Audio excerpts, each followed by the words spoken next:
Hello, once again, welcome back. For this video, we're going to be taking a look at this medallion that we have here pictured on our screen. Remember to subscribe, like, and share. For this medallion, we're going to be using that command that we discussed previously in other videos, and that is that polar array command. So this is a great way to get some practice by using the polar array. Remember, with this command, you can rotate and copy objects around a circular image to multiply it without having to go with the copy and paste and things of that nature. You can do it in just one click and the change of some measurements. So right now, this tells us that we're going to draw the medallion and we're going to start with the above image, which is here. The medallion that we're going to create is here. We're going to use the polar array to rotate and copy the objects. Do not include the 1-inch diameter circle or the center lines when you select the objects for the array. So in order to create this finished piece here, we're going to start with just a circle and at least one of the petals to this medallion. We have all of our measurements to get started. First, I'm going to go with the circle command. I have my units and everything set at architectural. And I'm going to use my circle command. Remember, the default for your circle is already at once you specify that center, is already for the radius. If we want to create a diameter, we have to type in D for diameter. So we know that the small center is the 1-inch diameter, so typing in D for diameter, I'm going to put in 1 inch. Just going to move this around here. Then I see that there is another radius of some sort. So it's probably meaning the outside of this medallion has a circular image, as we can see here, and then has a radius of 4 inches. So I'm going to go back to that circle command. I'm going to come right off the center of my smaller circle. The default is already radius, so all I need to do is type in 4 inches. So I have that size there.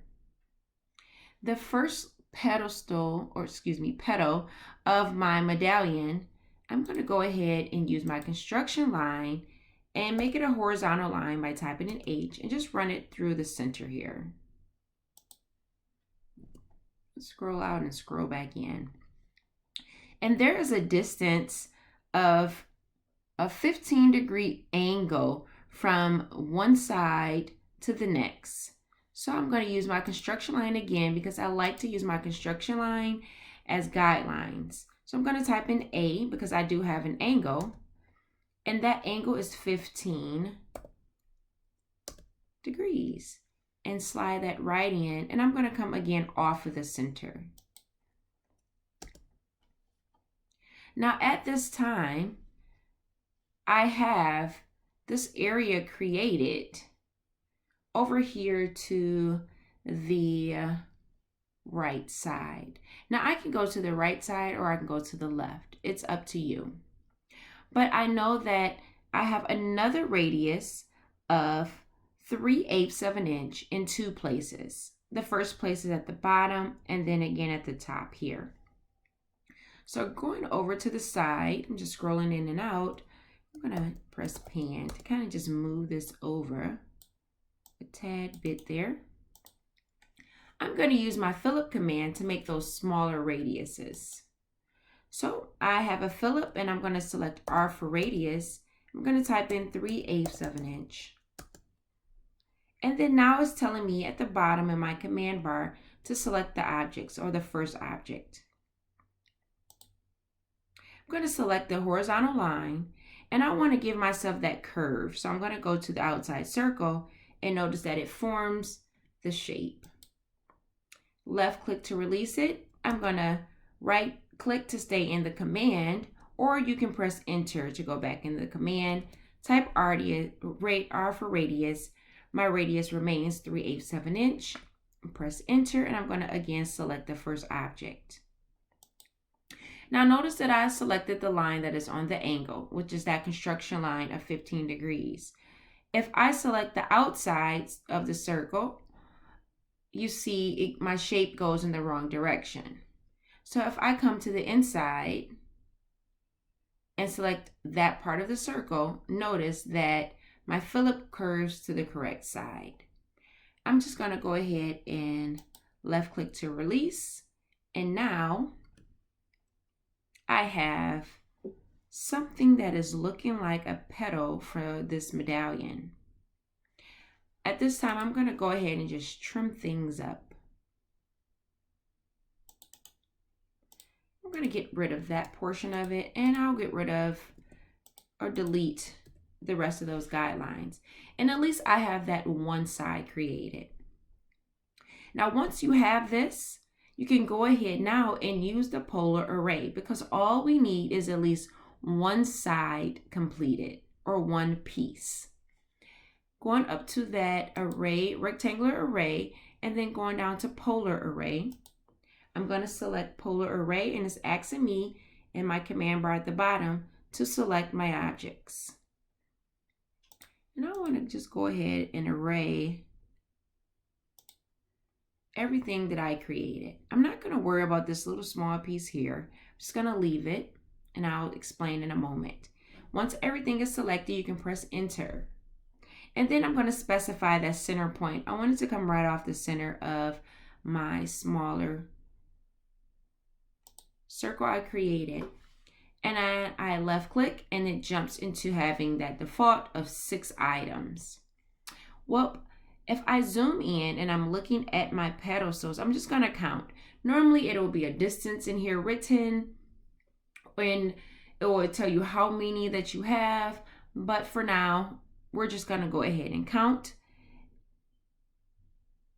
We have a number of 24. So I'm going to go to the items, remove the 6, type in 24, and press enter. And notice that everything populates. All of the pieces to this medallion are created. If I close my array, I can go through, select it all to trim, and just scroll in and trim out the areas that I don't need.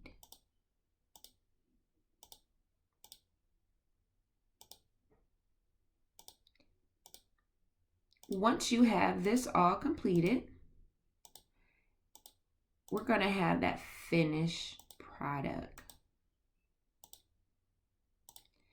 Knowing how to use that array command in the different applications of it, again, helps our drawings go a lot faster and smoother. You can duplicate one item multiple times with just 2 or 3 clicks. I hope this video helps you to understand even more how to use that polar array command, and allows you to understand also how it rotates and copies these objects with just 1 or 2 or even 3 clicks. Sometimes you would need to change the spacing measurements or the quantity. However, you still come with the same outcome of faster drawing. Continue to watch the other attached videos for rectangular array as well, and then also for the path array command as well. These videos again will help you become faster and more efficient in your AutoCAD experience.